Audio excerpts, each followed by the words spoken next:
축복의 큰 그릇을 가지라는 주제로서 은혜를 나누고자 합니다.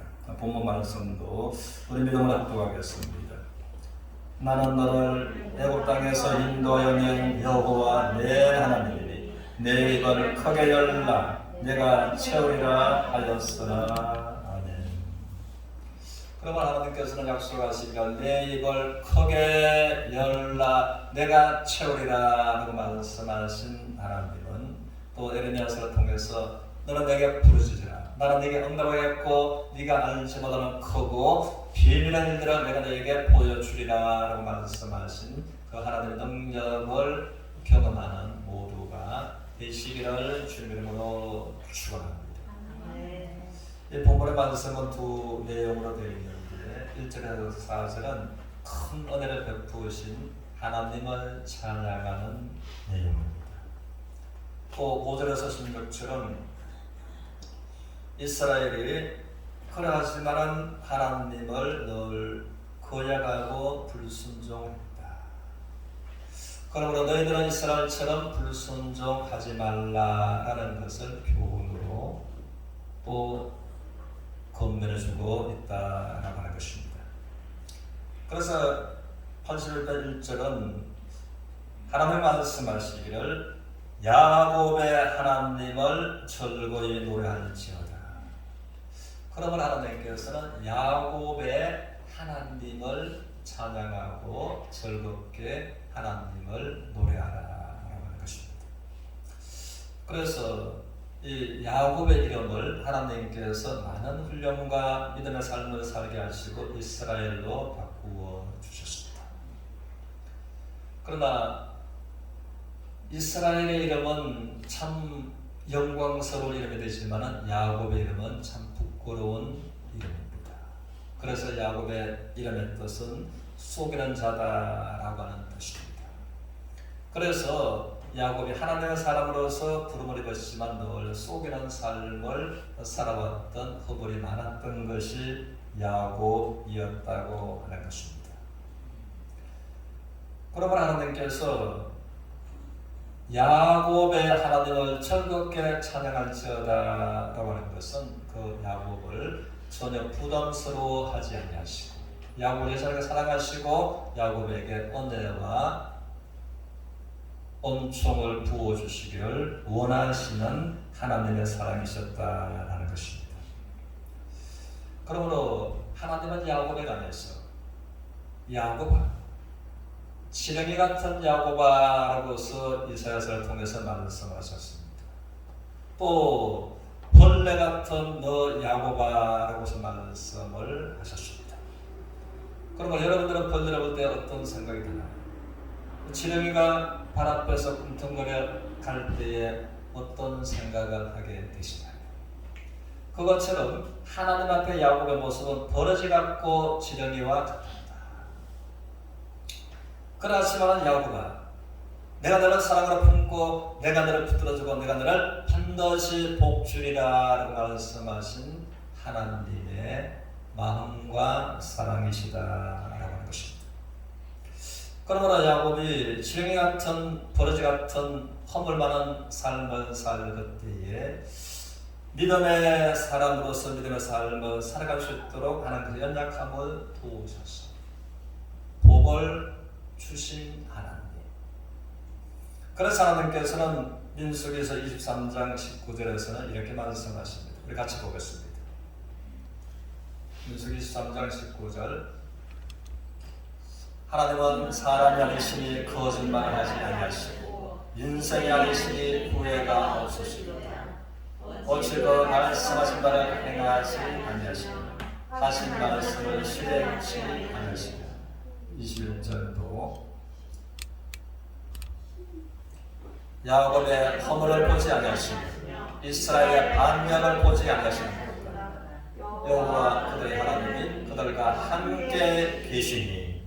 그러면 하나님께서는 이제 누구에게 이 약속을 거두지 않으시겠다라고 하신다면 허물 많은 야곱, 지렁이 같은 야곱, 폐역과 허물이 완전히 지나는 그러나 폐역과 그 허물이 하나님께서 야곱을 이스라엘을 축복하시고 은혜 베푸시는 것을 가로막을 수 없었다. 이것이 하나님의 사랑이셨습니다. 그러면 하나님께서는 또 야곱의 후손 이스라엘 백성에게 너의 입을 넓게 열라 내가 채우리라 하신 그 하나님. 그런데 11절의 말씀을 통해서 보면 우리 10절, 11절을 전체를 같이 읽겠습니다. 본문 11절까지 나는 너를 애굽 땅에서 인도하여 여호와 내 하나님이니 내 입을 크게 열라 내가 채우리라 하였으나 내 백성이 내 소리를 듣지 아니하며 이스라엘이 나를 원하지 아니하였도다. 그러므로 하나님께서는 그들이 입을 크게 열어서 하나님 앞에 기도하기를 원하셨고 하나님 그들에게 응답하시기를 원하셨고 그들은 모든 부족하게 여겨지는 것들을 만족하게 채워주시기를 원하신 하나님. 그런데 하나님의 백성들은 하나님을 부르지 않았고 문제를 가지고 하나님 앞에 나가지 않았고 하나님의 은혜와 하나님의 도움을 그들은 거절했다. 원하지 않는 것이 거절한 것이다. 그렇게 이제 말씀하고 계시는 겁니다. 그러면서 그들은 늘 부족함을 느끼고 인생 환경에 부족함을 느끼고 부족함 때문에 율법기 14장 21절에서는 늘 하나님을 거역했다. 그러므로 10번이나 그들이 나를 거역했다. 그래서 거역하고서 또 하나님 앞에 반항했던 반항심을 가졌던 그것이 왜 그랬나? 하나님께서 나에게 왜 은혜 부어주시지 않느냐? 하나님께서 왜 나에게 복을 주시지 않느냐? 라는 거에 관해서 하나님은 우리의 건강에 관해서 우리의 경제에 관해서 우리의 자녀에 관해서 하나님께서 왜 축복해 주시지 않느냐 라는 상한 심정으로 하나님을 거역하고 하나님 앞에 반항했다라고 말씀을 하십니다. 그러면 하나님과 전혀 이제 의사소통이 되지 않는 것입니다. 하나님은 네가 이것저것 부족한 것이 있는 인생 삶 중에 하나님 앞에 큰 소리로 입을 넓게 열어서 부르짖어. 나는 네게 응답하겠고 네가 알지 못하는 크고 엄밀한 일들을 보여주리라. 네가 기도함으로써 너의 모든 인생의 빈 그릇에 가득하게 복으로서 은혜로서 부어주리라 라고 말씀하신 우리 하나님께서는 베드로의 빈배를 만선으로서 환경을 바꿔주신 하나님께서 우리 인생의 놀라운 은혜와 사랑과 축복으로서 부어주시기를 원하시는 하나님이십니다. 그런데 그들은 하나님 앞에 기도하지 않았다. 하나님을 찾지 않았다. 그 결과가 하나님을 원하지 아니한 결과다라고서 성경은 말해주고 있는 것입니다. 그러므로 성경은 이제 이스라엘 백성들이 하나님의 큰 은혜 속에 있으면서 하나님 앞에 불순종한 모습을 너희가 보고 있습니다. 그러므로 너희가 하나님 앞에 불순종하지 마라. 하나님을 거역하지 마라. 하나님의 입을 넓게 열라 라고서 우리 모두에게 이제는 권면해주고 교훈받게 하신다는 것입니다. 그런데 성경은 말하기를 나는 너희를 애굽에서 인도하여 낸 너희 하나님이다. 애굽에서. 그러므로 하나님께서 이스라엘 백성들을 애굽에서 어떠한 처지에서 인도하여 내셨는가라고 하는 것입니다. 그들은 400년이 넘는 세월 동안 종으로서 살았기 때문에 복종이 잉태될 때에 종의 신분으로서 잉태가 되었습니다. 출생할 때에 종이었습니다. 자라가면서 엄한 종의 고역이 양업계의 진 상태에서 자랐다는 것입니다. 그러므로 그들은 차갑게나 원하는 것은 소원이 있다면 언제 우리가 이 노예에서 해방될 수 있느냐라는 것이 그들의 소망이었고 꿈이었다는 것입니다. 그러나 그들은 무슨 방법을 동원한다 할지라도 결코 노예에서 자유로울 수 없는 신분이었다고 하는 것입니다. 그때 하나님께서 그들을 사랑하셔서 아브라함과의 약속하신 언약을 기억하시고 하나님의 모든 능력을 애굽에다가 쏟아 부으시고 10가지의 능력을 애굽에 지불하시고 그들을 이제는 애굽에서 구원해 내셨다고 하는 것입니다. 그러므로 바로 왕이 그들을 보내는데 그냥 보내는 것이 아니라 모든 귀한 것, 그들의 요구하는 것, 금과 은과 모든 물품들과 가축들을 다 원함대로 주어서 그들을 이제는 떠나가게 했다라고 하는 것입니다. 그리고 홍해바다 사건 하나님의 놀라운 특별한 하나님의 은혜였다고 하는 것입니다. 그리고 바로는 보면은 이제 자기 왕들로부터 이제는 계속해서 430년 동안 노예로서 부르고 있었기 때문에 이제는 성경학자들은 말하기를 200만 명 가깝게 된다고 말합니다.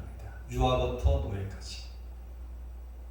그리고 성경은 건강한 장정들만 60만 명이다라고 해서 성경을 말하고 있습니다. 그래서 이들은 노예로서 부르고 있었는데 이들이 다 예전에 애굽을 떠나버렸습니다. 그러니까 시간이 지나간 다음에 바로의 마음에 그러면 농사는 어떻게 짓고 목축은 누가 하고 라는 것을 생각할 때에 생각이 바뀌었습니다. 그래서 선발대로 특벌병거 600성을 모든 애굽에 이제 병사들을 일으켜 세워서 재촉하고 달려가서 이스라엘을 다시 잡아다가 노예로 이제 삼으라라고 한 것입니다. 그런데 이스라엘 백성들이 이 한 협곡에 이르렀고 또 그들이 보니까 앞에는 홍해바다가 가나마가 있었고 양산은 이제 아주 가파랐습니다. 그런데 멀리서 보니까 바로의 군대들이 특별 마차를 병거를 타고서 이제 그들을 잡으려고서 노예로 데려가려고서 오는 것이었습니다. 참으로 진퇴양난이었었고 어떠한 그 상황에서 벗어날 수 있는 희망이 전혀 없었습니다. 그때 하나님께서 특별한 은혜를 그들한테 허락하셨는데 하나님께서 모세에게 너로 하여금 지팡이로 하여금 기적의 지팡이로 사용했던 그 지팡이를 가지고서 홍해 바다를 가리키라. 그러면 그 순간에 내가 홍해 바다를 이제는 갈라서 땅이 마르고서 바다가 말라서 육시처럼 건너게 하리라는 말씀을 하셨습니다. 그러므로 모세가 하나님의 기적의 지팡이를 내미는 순간에 하나님께서 홍해 바닷물이 양좌우로서 갈라졌습니다. 벽처럼 물이 이제는 갈라져서 솟습니다. 그러고서 또 이스라엘 백성들이 홍해 바다로 들어가서 그 200만 명 정도 되는 그들이 가축과 함께 다 이제 지나가게 된 것입니다. 우리는 그것을 보면은 정말 하나님께서 특별한 은혜와 특별한 능력으로서 이제 자기 백성들을 애굽에서 홍해를 건너도록 인도하시는. 우리는 민물과 썰물에 관해서 종종 보면은 핀천치건 바다가 뭡니다. 그러나 우리가 가끔 본다든가 아니면은 TV를 통해서 본다든가 그러면은 이제 물이 밀려왔다가 썰물로서 밀려가고 나면은 이 바다 밑이 드러나는 것입니다. 그래서 여러 가지 이런 거 저런 거 고개들과 이제 조개들이 있습니다. 그러나 그 뻘흙이 깊은 데는 허리까지 빠지는 것입니다.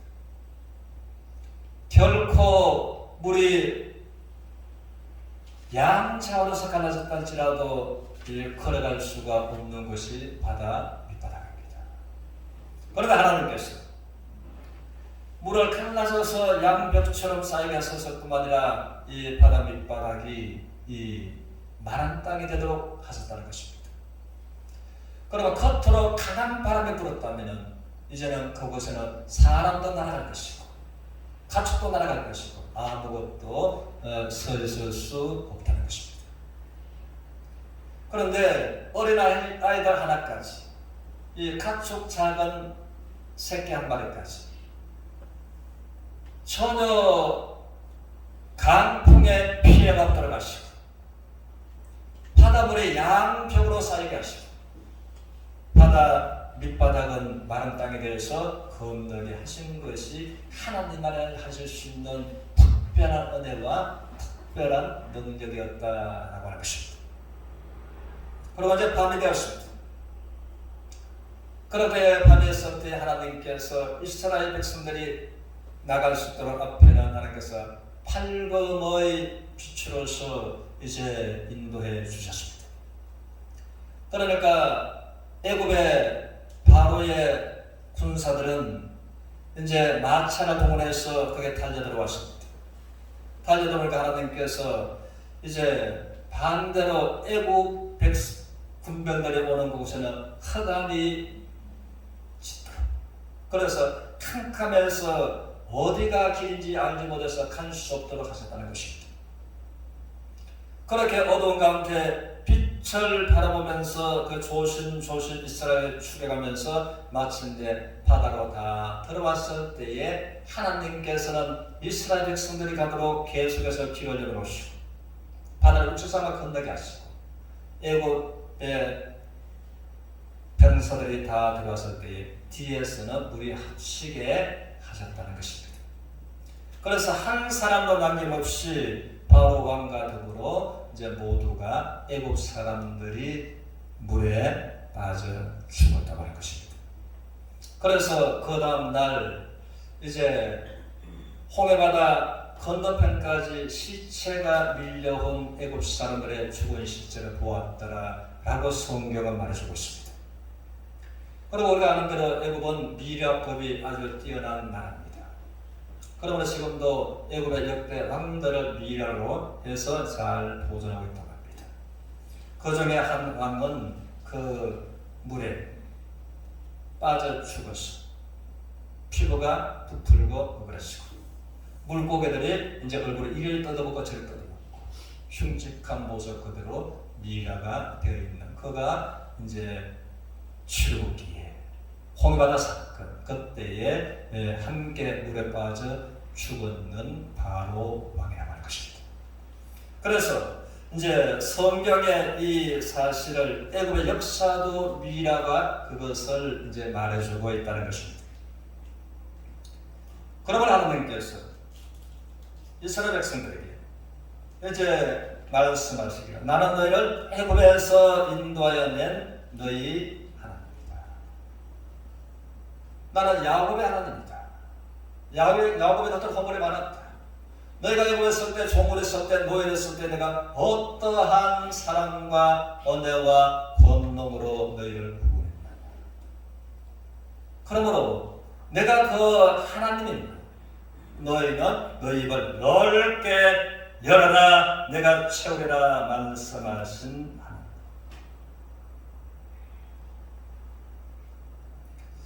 그러면 하나님께서 우리에게도 동일하게 말씀하시는 것이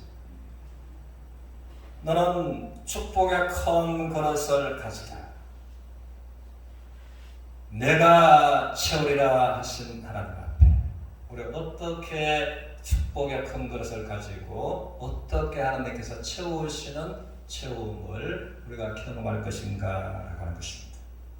이것은 이스라엘 백성들은 하나님과의 소통이 믿음으로 소통하지 못했으므로 하나님 앞에 불순종하고 강박하고 반항하고 거역하고 대적하는, 그러면 하나님의 은혜와 축복을 담을 수 있는 믿음의 그릇을 준비하지 못했지만, 그러나 저와 여러분들 야곱의 하나님, 애굽에서 구원하신 하나님, 그 하나님의 사랑과 마음을 알므로 하나님과 커뮤니케이션이 되고 믿음의 큰 그릇을 준비하고 축복으로 채워지는 인생이 되시기를 주님의 이름으로 축원합니다. 그래서 애국과 바로의 권세는 또 성경으로서 우리에게 교훈해 주시는 것은 이 사단의 권세와 영향을 말하는 것입니다. 그래서 성경은 이 엄부의 권세자다라고 말씀하십니다. 또 허감의 권세자다라고 말씀하십니다.